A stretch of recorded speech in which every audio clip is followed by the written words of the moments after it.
Not all destruction is loud.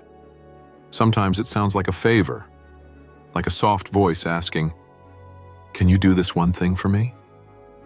Can you just be a little more understanding? Can you not make it a big deal? Can you just stay who I need you to be?" And you say yes, because you don't want to hurt anyone, because you've been taught that saying no makes you selfish, because you were conditioned to believe that love means losing parts of yourself. But Carl Jung saw it differently. He believed that these subtle, ongoing demands, often from the people closest to us, are what chip away at the authentic self, not through force, but through erosion. You don't wake up one day lost. You get there slowly, one compromise at a time, one boundary crossed, one truth silenced, one piece of your identity filed away in the name of peace. And you call it maturity, compassion, loyalty. But Jung called it self-abandonment, because every time you say yes when you mean no, you're not just being polite. You're making a withdrawal from your core, from your voice, from your instincts, from the part of you that knows better, but stays quiet to keep the peace. And peace bought with silence isn't peace. It's a quiet war against yourself. In this video, we're going to expose 5 types of requests, demands disguised as love, that slowly destroy your identity. The kind of emotional manipulation so subtle, you won't even realize it's changing you, until you look in the mirror one day and don't recognize who you've become. Jung didn't believe the self is lost through tragedy. He believed it's lost through subtle disconnection. And the most dangerous part? It doesn't feel like betrayal. It feels like belonging.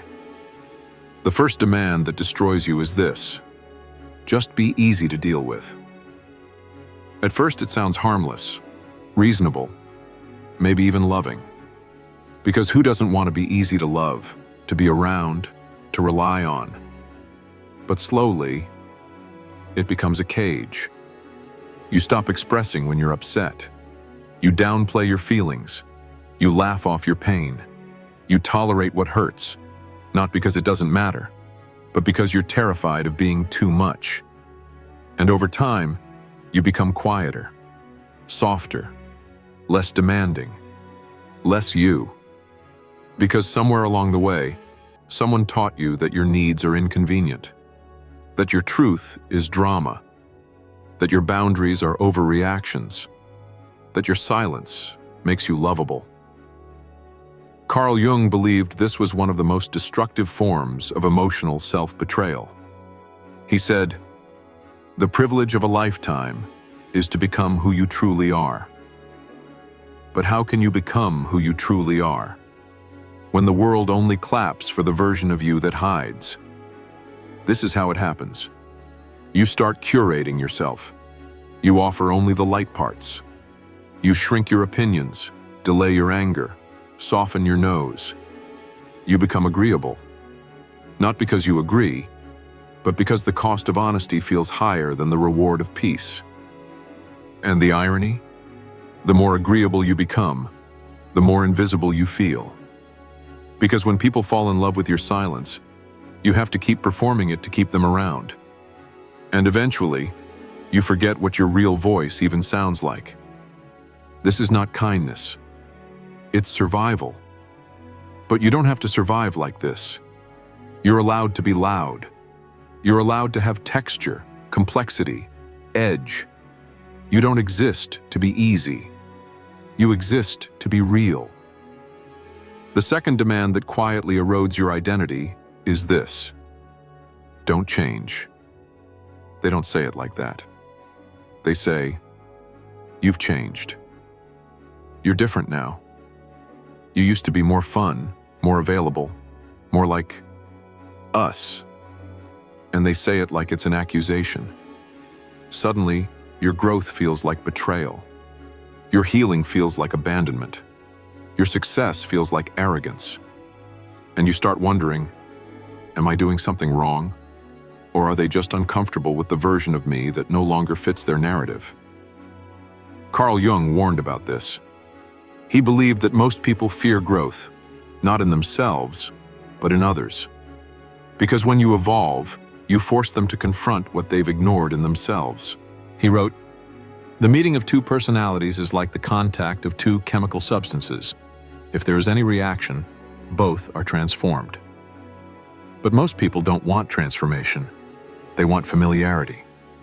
So when you start setting boundaries, choosing solitude, speaking your truth without softening it, changing your habits, they don't celebrate you. They challenge you. They guilt you. They miss the old you, not because you were better, but because you were easier to control. This is how it works. They fell in love with the version of you that tolerated things, that stayed small, that said yes when you meant no. And now that version is gone, and it terrifies them. So they ask you to stay grounded, to remember where you came from, to not get ahead of yourself. But none of it is about love. It's about maintenance, about keeping you inside the frame where they felt safe. And the most dangerous part? You might listen. You might shrink again just to keep them comfortable. And in doing so, you lose the very self you worked so hard to reclaim. You don't owe anyone the death of your becoming. If you're in this place right now, if you're feeling the tension between loyalty and evolution, subscribe.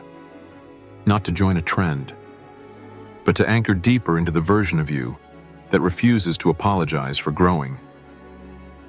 The third demand that quietly kills your identity is this: always be available. It's subtle. They don't ask directly. They just expect it. You answer immediately. You show up when they call. You rearrange your schedule, your plans, your priorities, without being asked. At first it feels like loyalty, like love, like being a good person.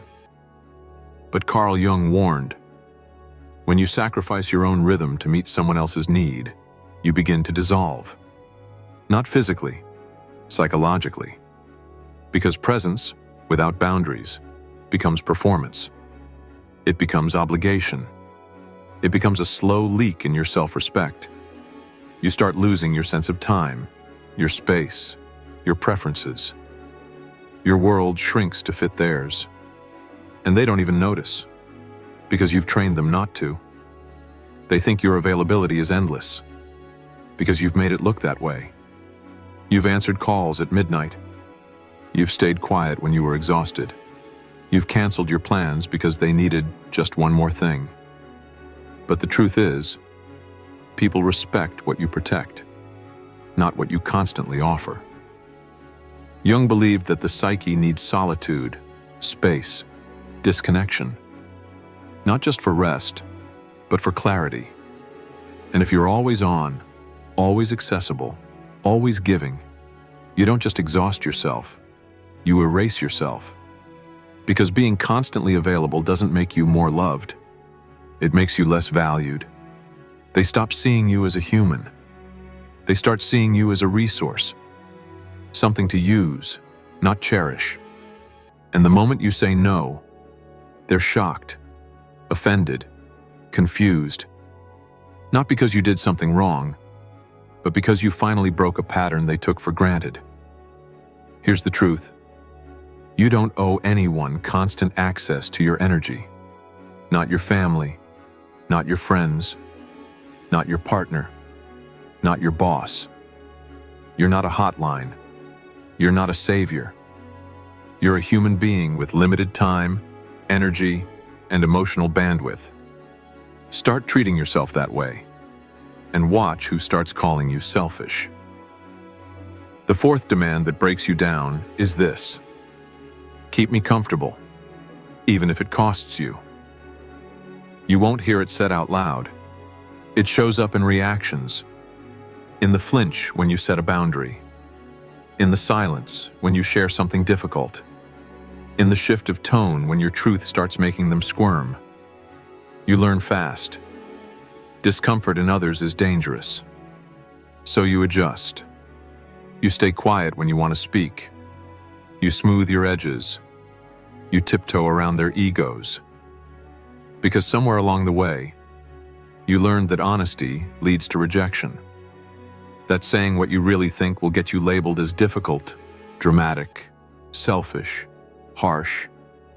And now, you've made comfort your God, not yours, theirs. But Carl Jung warned about this. He believed that real healing, real growth, only happens when we're willing to disrupt false peace. He said, "People will do anything, no matter how absurd, to avoid facing their own souls. And that includes convincing you to carry their discomfort, so they never have to face it themselves. This is how the cycle goes. You dim your truth, they stay calm. You bend your values, they stay pleased. You betray yourself, they feel safe. But who protects you from you? The version of you that's trying so hard to be good that she's slowly becoming a stranger to herself. Discomfort isn't disrespect. Silence isn't safety. And being agreeable is not the same as being whole. You were not born to walk on eggshells. You were not made to mold yourself into a softer shape for someone else's convenience. Your truth is not a threat. It's a mirror. If they can't look at it, that's their work, not yours. If your honesty ruins the relationship was built on your silence. You don't have to be cruel, but you do have to be real. And sometimes being real means making people uncomfortable, especially the ones who've only known you as quiet, soft, compliant. And if they loved that version of you more than your wholeness, let them go. The fifth and most dangerous demand is this: be who I need you to be, not who you are. They don't say it out loud.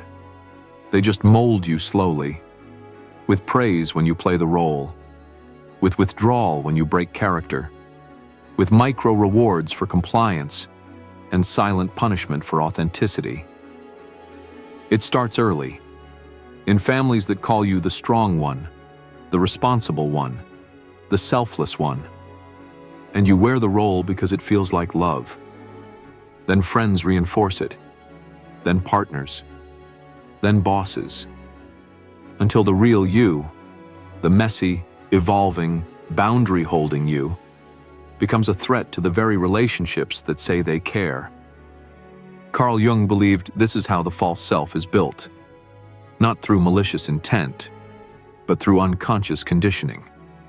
He wrote, "The most terrifying thing is to accept oneself completely.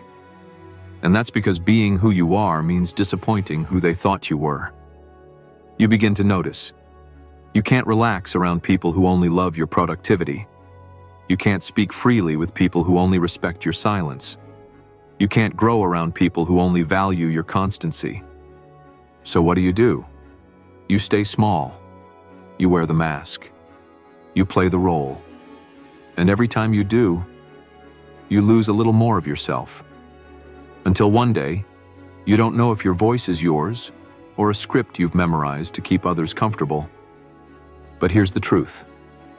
You were never meant to be someone's expectation. You were meant to be someone's revelation. Your presence is not a performance. Your soul is not a brand. You are allowed to change, to confuse, to contradict. You are allowed to disappoint the version of you they invented, so the real one can finally breathe. And if that costs you people, so be it.